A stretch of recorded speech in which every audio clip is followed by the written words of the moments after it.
Is there a First Amendment right to Twitter? Is there a First Amendment right? Is there a constitutional guarantee to be able to speak your mind on social media platforms without being shadow banned or somehow excluded from the public forum, from the public commerce of ideas? Is there a right to it? If you're deliberately kept out of the mix and you have information, proof by virtue of Twitter file drops or investigative reporting, but if you're able to prove that, yes, you were specifically targeted, isolated, and identified as somebody who was not going to be able to speak on these platforms, do you have some kind of recourse, some kind of First Amendment action, some cause of action, some civil rights complaint, something? Isn't there some claim that you have?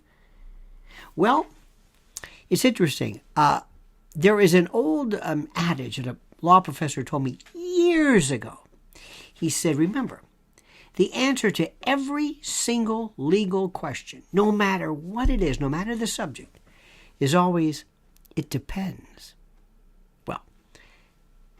This applies as well to this. I will explain to you the considerations, and it may not necessarily make you happy or sad, but you'll be a lot smarter and wiser when I get done with you. But first, a word from our sponsor. $2,000. That's where gold is headed. The growth will continue throughout 2023, with gold prices remaining elevated at an average price of $2,086 an ounce. All this according to Bank of America. It looks like they're right. At the beginning of December, gold crossed $1,800 and still climbing. If this year has taught us anything, it's that tangible assets are the only assets you can count on, like gold. And it's time to open a gold IRA now. Crypto keeps on tanking. Stocks are too volatile. Gold in your IRA is steady. So what are you waiting for? It's not too late. Thousands of people have retired comfortably with the help of Noble Gold Investments and their gold and silver IRAs. If you've been a hesitant investor, but one of the handful of Americans who can go for gold and silver in your IRA, now's the time to act. And if you get in before the end of the month, you'll bag an incredibly free 3-ounce silver American Virtue coin with every qualified IRA of $20,000 or above. You can't go wrong with Noble Gold Investments. Call 877-646-5347 to find out more, or visit noblegoldinvestments.com. Remember, there's always a risk of loss, and past performance is not indicative of future results. All right, let's talk about the Constitution. Everybody loves the Constitution, and this is my copy I have with me right now.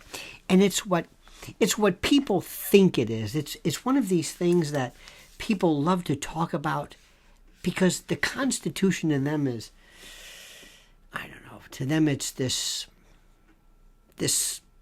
perfect admixture of everything, of all these blessings, of all these wonderful, I don't know what the word is, these truisms where it's all there. Everything that you want is in the Constitution. And when something is denied from you, you always say, it's unconstitutional. There, just like you will say, there should be a law against that. Well, let's go to the Constitution right off the bat. Amendment 1. 1791, this was the very first one. Congress shall make no law. Wait a minute. Congress? What does this have to do with? Wait a minute. We're talking about Twitter. Twitter is not Congress. Very good. Very good that you noticed this. But let me read this to you, then we'll go back. Congress shall make no law respecting an establishment of religion or prohibiting the free exercise thereof. That's the religious part. Don't worry about that. Or abridging the freedom of speech or of the press or the right of the people peaceably to assemble and to petition the government for redress of grievances. speech, press, and the right to peaceably assemble. It's kind of interesting, you think of Twitter and social media as being a kind of a public forum where we all sort of meet. But let's don't make this too complicated. Freedom of speech. Congress shall make no law respecting or abridging the freedom of speech. Well, the good news is there's a way around this. You see, if you can ever show state action, meaning if you can show that the government was involved, that a governmental agency was involved, well, the government's not really involved. Yes, but what if you could prove, by virtue of your studies and your investigation, what if you could show that the government, e-government, was using Twitter or any other social media platform as a proxy to shut you down? It just so happens it's the largest, perhaps, of the social media platforms. I think Facebook will certainly compete. It's not just this private little quirky message board thing, bulletin board that we used to have in the 80s. No, this is it. This is commerce and industry. It's where news is relayed. It's where businesses advertise. It's commerce. It's everything. It's social intercourse, as we used to say. It's the free and unfettered exchange of ideas. What if it could be shown and proved that the government got a hold of Twitter, met with Jack Dorsey or whoever, and said, I want this guy shelved. I don't want to hear from him anymore. Find a reason why. Call it misinformation, disinformation, data information, conspiracy theory, whatever I don't care. Call it hate speech. Call it some type of copyright infringement, intellectual property. I want him gone. That is now actionable. That is a different story, because now that is state action. That's what's interesting. Because up till now, people have had this crazy idea that something can be done. Because I've got news for you. If indeed this remains a private concern, corporation, entity, they can pretty much do what they want. However, sometimes things change. And sometimes a means of communication and the exchange of ideas is so huge, so immane, so ginormous, that new rules apply. What if one could say that this becomes almost like a utility? Imagine you're on the phone and your cellular carrier drops off and you say, what is this? What is this? It drops off. Why did this drop off? Well, it dropped off because of you saying something that your carrier didn't like. Verizon or T-Mobile or whatever didn't like what you had to say about vaccines or hate or whatever it was. And your phone dropped. You would say, that's ridiculous. How can you do this? It's a utility. Well, one day, if we were to ever reconfigure and recategorize and redefine social media platforms as that type of utility, if you will, that would change things. What if it's almost a public accommodation? In the old days, prior to civil rights laws, people would say, look, this is my business. And if I want to keep somebody out because of their clothing or because of their language or because of the volume of their speaking voice or their race, it's up to me. It's my place. You can't tell me what to do. Well, we said, oh, no. For public accommodations, you must adhere to these laws. You cannot exclude somebody from entering and from being served merely because of their skin color or their religious affiliation. Well, one day that may apply as well to social media, in that in order for you to be denied that, you have to be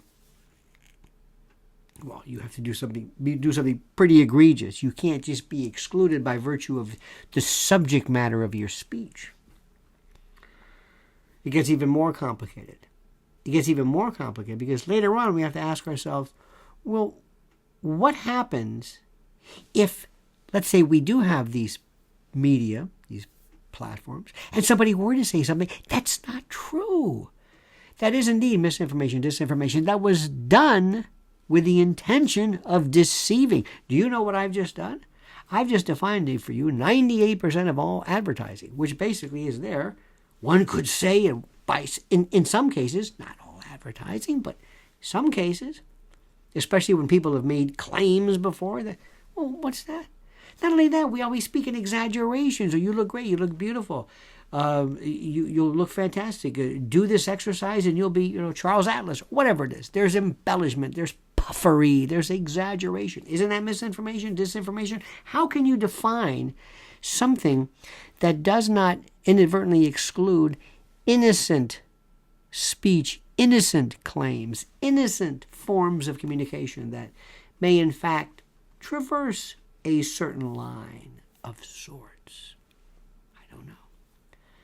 Then we get into the notion of Section 230 of the Communications Decency Act of 1996. This provides immunity to social media platforms and internet companies and providers because of the fact that they are involved in the public commerce. They can't be held liable for things that people say, and they will not be held as publishers. In no wise, in no way are they to be construed as publishers. Well, if that's true, then why are sometimes they acting as publishers by editing things that are said, by editing comments? And more importantly, listen to me carefully. What happens if somebody does say something stupid, mean, untoward, hateful, horrible, says it, just says, utters a word, utters a phrase, utters a thought which is incorrect? First of all, the fact that it's wrong, I think, is a bit problematic for you to try and stop it, because some of the greatest scientific discoveries of all time were based upon somebody initially saying something heretical, something that was wrong. When Einstein decided to knock Newton and say, well, your gravity model doesn't really make a lot of sense, he thought that was heretical. Oh my God. And Copernicus and Galileo, I don't have to remind you of that. You probably heard about it. It was in all the papers. But let me say this to you. In the meantime, unless and until the laws are changed to address what in fact these platforms are in terms of our day-to-day existence, we're going to be at a standstill.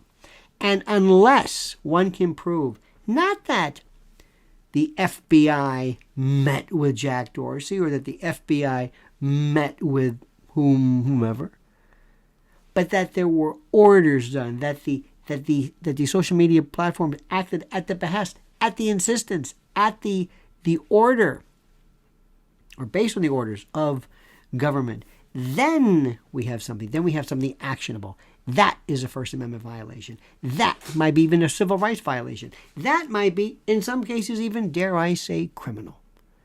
So we'll see what happens with that. Be patient. Focus on this. Don't overreact. Think. Critically think. Let me also remind you to please like this video. Please subscribe to my channel. Please hit that little bell so you're always notified of new videos and new announcements and new live streams. And I beg, beseech, importune, and ask for you to comment as you see fit.